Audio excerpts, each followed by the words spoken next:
The big Gabba crowd star attraction sat out this match, but Mark Taylor dismissed rumours that Shane Warne has a serious shoulder injury. Read some reports this morning he's taking painkillers. That's a long way from the truth. The A-team struck a double blow when both Michael Slater and Taylor got out to B-grade shots, but Mark Waugh topped the class, smashing 15 off one pull rifle over. That's short as well, and that's well played. Australia scored 130 runs off the first 25 overs. Waugh effortless as he cruised towards a century, but on 93 the heat and Merv Hughes got the better of him. Charged him, man down there, could be out, he's coming in. He's got him, good catch. Steve Waugh suffered the same sort of fate as his brother, 4 for 213. David Boone showed the twins how it should be done. It's going all the way, that's a big hit for 6, way back. Matt Hayden caught fellow Queenslander Stuart Law, but Hughes and Craig McDermott took any state of origin sting out of the clash. Australia finishing at 5 for 252, Boone unbeaten on 86. Greg Blewett and Hayden produced an opening partnership of 104, Blewett upstaging the hometown hero. Oh, he's hit that one. That's a lovely shot. And over the top. Blewett's debut ended on 63. Hayden scored a half-century before Law's slower ball proved too quick.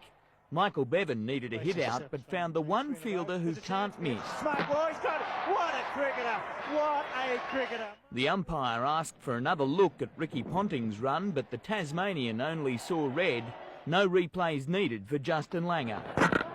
Hughes heard the same death rattle and all life went out of the A-team's chase when Martin holed out to who else but man of the match, Mark Waugh. Andrew McKinlay, National 9 News. A toss that took an eternity finally came up trumps for Damien Martin, and opener Greg Blewett gave the A-team a lightning start. Oh, good start. Magnificent start for Australia A. Blewett had the senior side's outfielders at full stretch, belting 4 boundaries as the first 2 overs yielded 21 runs, but he failed to come of age against Craig McDermott. That was a quicker one, and McDermott didn't half enjoy that.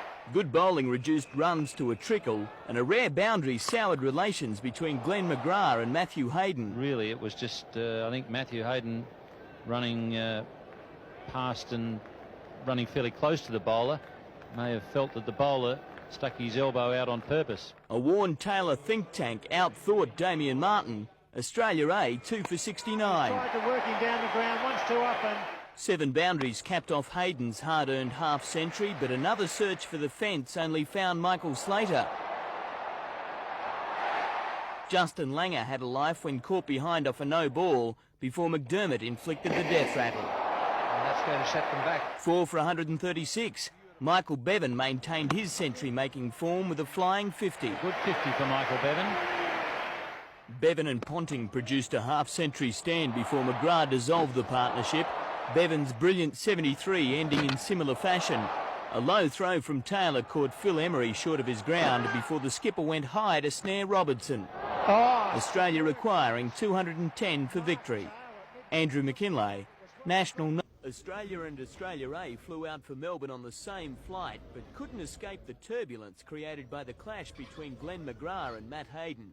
I hope the game wasn't undermined by a one-ball incident. During the A-team's innings, Hayden hit McGrath to the boundary. Then things got a little heated between batsman and bowler. Really, it was just, I think, Matthew Hayden running past and running fairly close to the bowler. May have felt that the bowler stuck his elbow out on purpose. Neither player was fined, but match referee John Reid charged both with conduct unbecoming. Little things happen like that, but, you know, as soon as it was over, it was forgotten, that was it. We've toured twice together, so, you know, and we are good mates, so there's no problems. So a couple of quiet beers and it was all forgotten. That's right. Michael Slater's performance in the first All-Australian final got the thumbs up. Set 210 for victory, the opener smashed 9 boundaries, sparking the senior side's chase. Oh, lovely shot. But on 92, Greg Blewett snuffed out any hopes of a Slater century. David Boone departed next over, and when Stuart Law was lured out of his crease, Australia slumped to 5 for 190.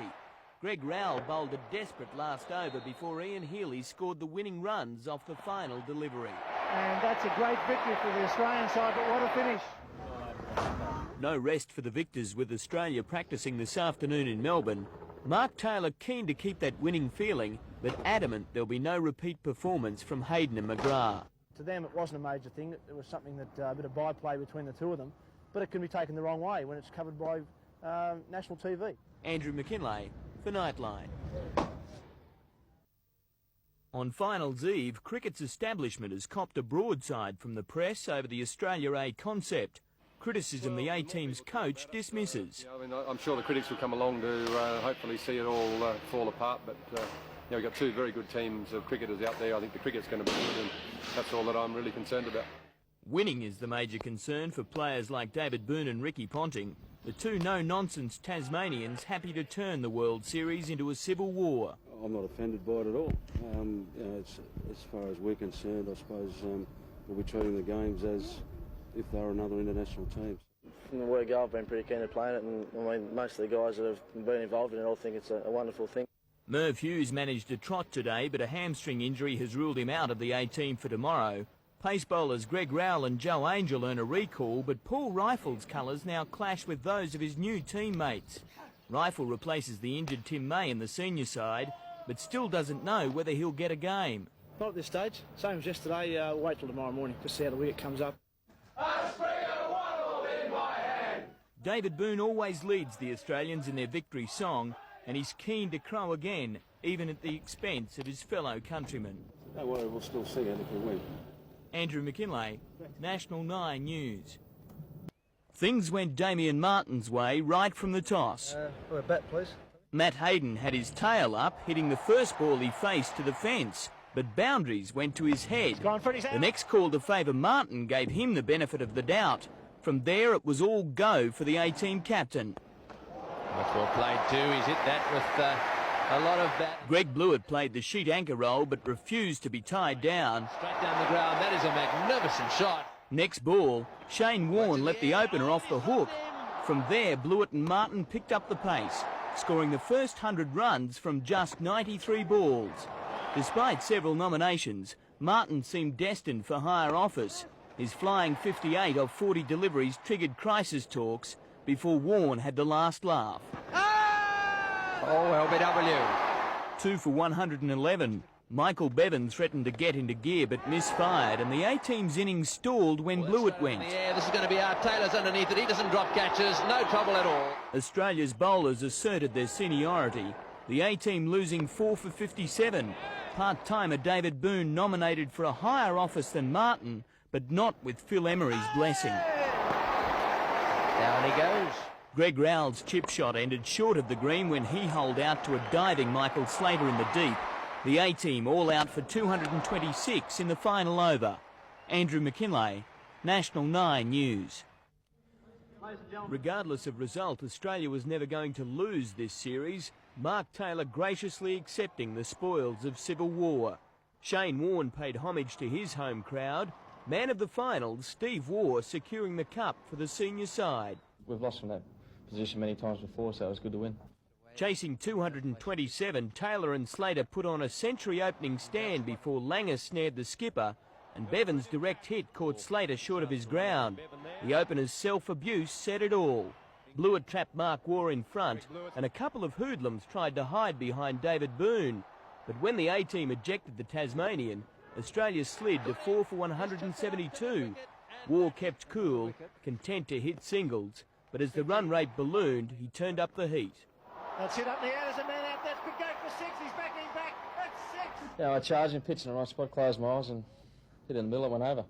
Waugh and Stuart Law made life hell for Joe Angel, smashing 12 off the over. Waugh's boundary giving Australia the series with 6 balls to spare.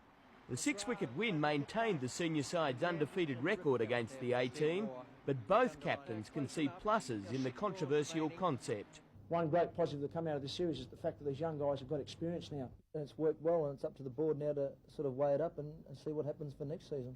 Andrew McKinlay, National 9 News. With the summer of tennis right around the corner, Wide World of Sports has every angle covered. From match highlights, press conferences and every breaking news story, Wide World of Sports is your home of tennis. So click that subscribe button so you don't miss a thing this summer.